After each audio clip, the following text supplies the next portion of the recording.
Coucou les amis, je vous retrouve avec l'interprétation du thème astral de Kamala Harris. Donc Joe Biden a annoncé qu'il ne se présenterait pas pour les prochaines élections américaines qui vont se tenir le 5 novembre.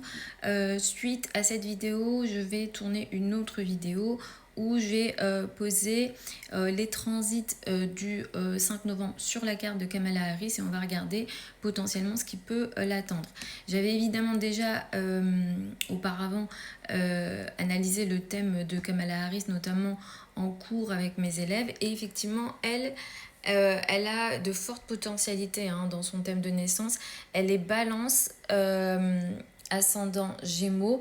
Les Gémeaux, ascendant Gémeaux, c'est les meilleurs sur tout ce qui peut être en lien avec les relations publiques. C'est des très bons communicants. En plus, elle a le nœud nord vraiment sur l'ascendant, donc elle est quand même venue pour s'exprimer, pour s'affirmer, et elle est née pendant une pleine lune. Regardez, la lune est à 27 degrés du signe du Bélier, le soleil à 27 degrés, donc elle est vraiment venue à l'heure de la pleine lune, donc ça c'est plutôt intéressant. Une lune en Bélier dans la 11, ça donne une possibilité assez intéressante de briller pour le peuple ou au nom du peuple, on va dire, et ça lui donne une capacité effectivement de réussir en politique ou pour les sujets collectifs, puisque la maison 11 en astrologie politique représente le Parlement.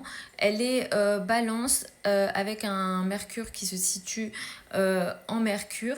L'énergie de la balance est intéressante aussi, puisque ça va lui donner une capacité d'être diplomate et de réussir à trouver des terrains d'entente. Mercure en 5 en Scorpion, elle ne lâche pas ses idées. Alors il y a plein de choses plutôt intéressantes dans son thème. Moi, parmi les aspects les plus intéressants dans son thème, en tout cas, je trouve que c'est l'opposition Mars-Saturne qui est très intéressant. Saturne est à 28 degrés du Verseau, donc c'est un Saturne qui est plutôt fort, qui est rétro, mais qui est plutôt fort puisqu'il est chez lui. Et Mars est en Lion, dans la maison 3. Il y a cette conjonction aussi qui est intéressante dans la 4. Mars en Lion, c'est une battante, elle se bat comme un lion entre guillemets, et dans la 3, elle se bat beaucoup pour ses idées et ses opinions. La 4 attire beaucoup mon attention aussi. Vénus, Pluton, Uranus conjoint en 4 comme ça. J'ai pas d'informations sur sa vie familiale, sur ses racines.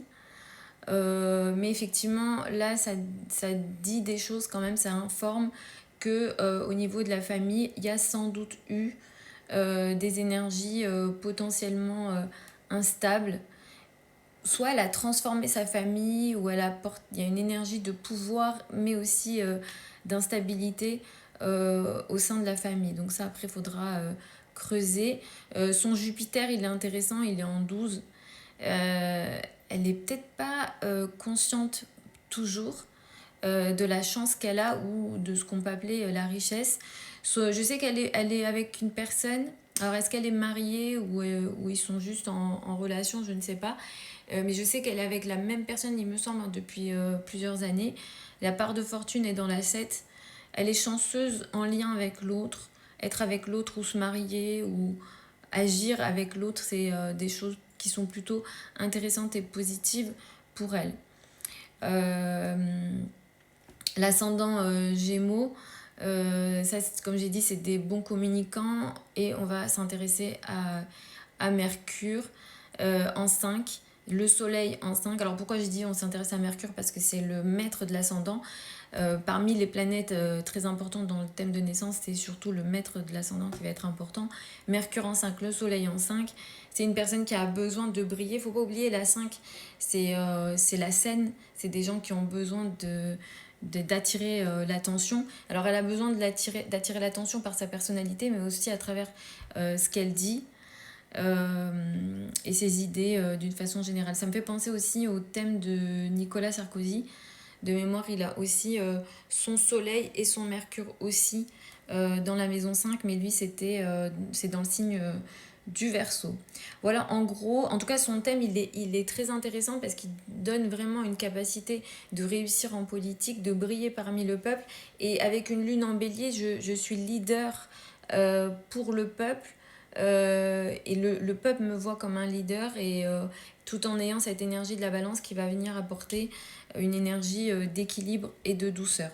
Voilà, j'espère que ça vous a plu. Vous avez bien sûr sur mon profil avec mon contact si vous souhaitez une consultation privée avec moi ou si vous souhaitez apprendre l'astrologie avec moi.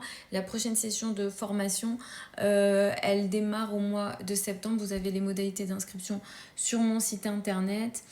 Et je vous retrouve juste après avec la vidéo sur les transits du moment, du 5 novembre sur le thème de Kamala Harris.